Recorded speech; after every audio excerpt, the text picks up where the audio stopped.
Hello Sagittarius, my name is Maria, welcome to my channel, and this is a reading for you if you have Sag anywhere in your chart, if you're a cross-watcher, meaning you have a Sagittarius in your life that you're close to, and the reading could then actually be for you, or something else might have drawn you here. If the story rings true, if it resonates, then it's meant for you as well.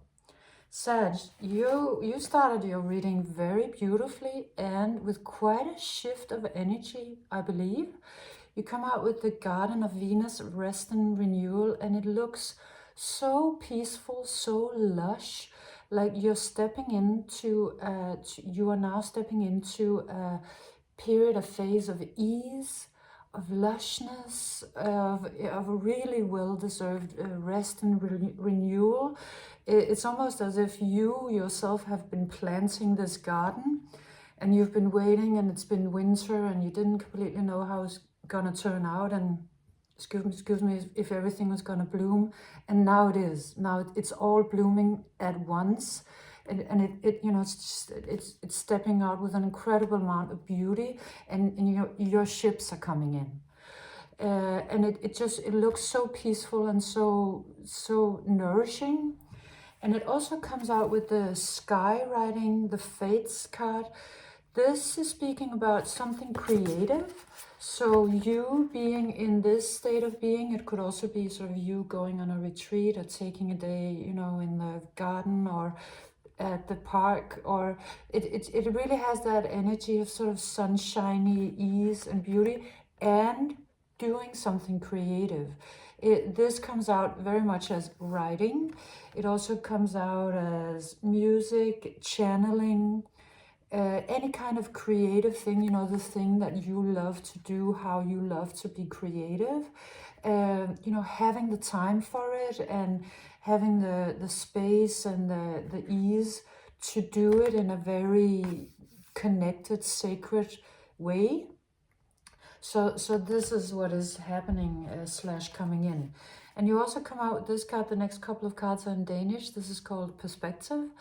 And you know, what I see here is you, the philosopher of the zodiac, really having stepped truly, very truly into your own, having earned your wisdom, and having now the time to sort of transform it into actual philosophy, or into whatever it is that you create in the world. That now you have the time for that creation. You could have been for a long time sort of gathering, let's say, experiences or knowledge, insight, data, and now you have the time to sort of mull it over and you know, make it very creational and turn it into something.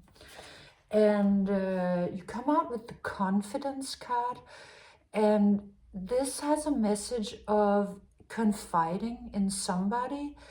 And I mean, that somebody could be, if you're a writer, if that's what you do, then, you know, that could be your book or your diary, but it could also very easily be somebody else. This looks very much sort of like a sibling or a really, really good friend. Could of course also be a love relationship. It just has an incredible innocence about it, like just so pure.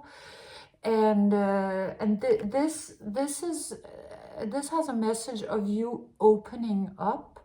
That magic happens when you open up, when you confide in somebody.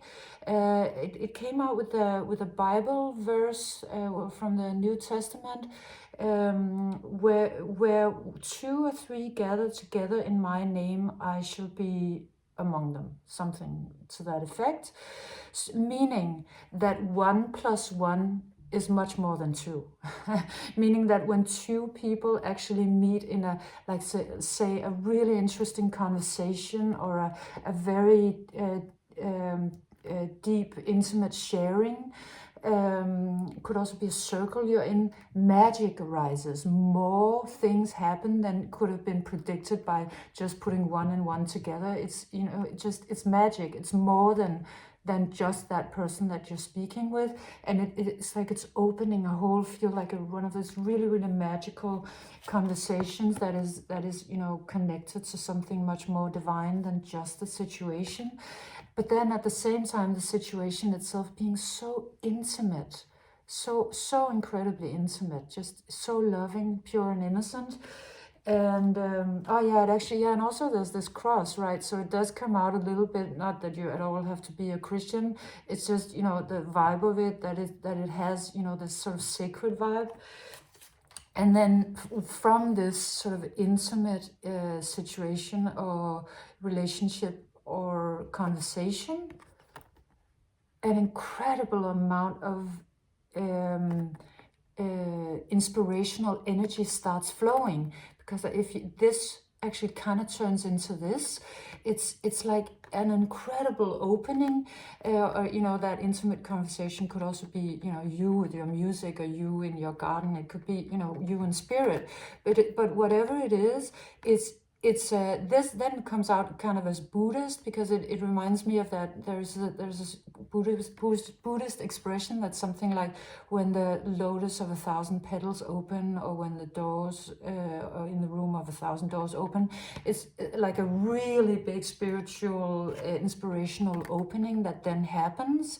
So for you to make a very intimate opening turns into something that is, you know, just involving, you know, all of the galaxy, and really turning all the lights on inside of all the sensors in your brain. It just looks like it's so satisfying. It's so Sagittarian. You know, you really want to be inspired, and that is going to happen for sure. So it's very nourishing, it's very opening. And you then come out with these two cards, with the comparison and the intensity in reverse. And this tells me that you, because of what you've been doing, this whole work that you've been doing before arriving at this beautiful place, and now opening up in a new and maybe softer way, you're stepping away and out of the paradigm of comparison, which is like almost some, you know, the most glorious thing you could do to yourself and your self-worth and the world and everything and everybody and your creativity, because it crushes creativity to compare ourselves with others. And, you know, our self-worth as well. And it came out with, Brené Brown has some really, really interesting thoughts on comparison. She calls it an act of violence against the self. And she also has these reflections about how you can never win when you compare yourself to others, because you want to be sort of in a way better, but then you can't be too much better, because, you know, then everybody's going to be like, that's going to be wrong as well. So you're all the time completely confined, and you have to move within the confine of you know, how to be a little different but not too different. And so it's a prison. And you're completely stepping out of it, because, you know, your mind and your creativity and all of it, you know, is completely opening. And this card that has a long history in my readings, if you've seen it, it comes out. It used to come out where I was really wondering, why is this intensity card moving the wrong way? And then I had this whole aha moment where I realized that a sacred pyramid and a sacred secret message was hiding inside of it. And it was actually a spaceship. And now it comes out moving the right way with all of that sacred energy. So it's like you've been on this journey, you've been sort of turning the wheel and turning turning your creativity, and also turning sort of a bigger trajectory in your life until it turned, you know, the right way. And then boom, you're gonna take off like a rocket ship, because you come out then ending your reading with the antelope spirit. Life is speeding up. So you know, this whole process that you've been in up until now, and then this opening, the softness, confidence that comes in, it just makes you let go of a lot of things that are not good for your self-worth. And, you know, this whole process making you realize, yeah, I'm not going to be a part of that paradigm.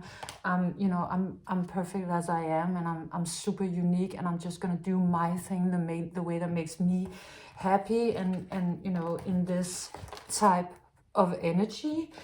And it's like it's creating this incredible forward movement, like of sacred energy and fire and inspiration and everything.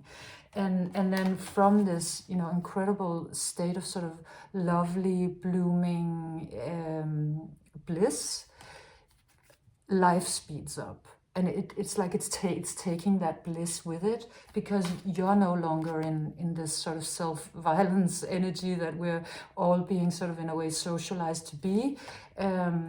You're doing something completely other, and it's moving, by the way, much faster in a quantum way.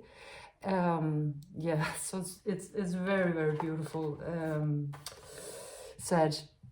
So this was your reading. I hope you enjoyed it, and if you did, leave me a like and subscription and comment and come back again soon. Bye, Sag.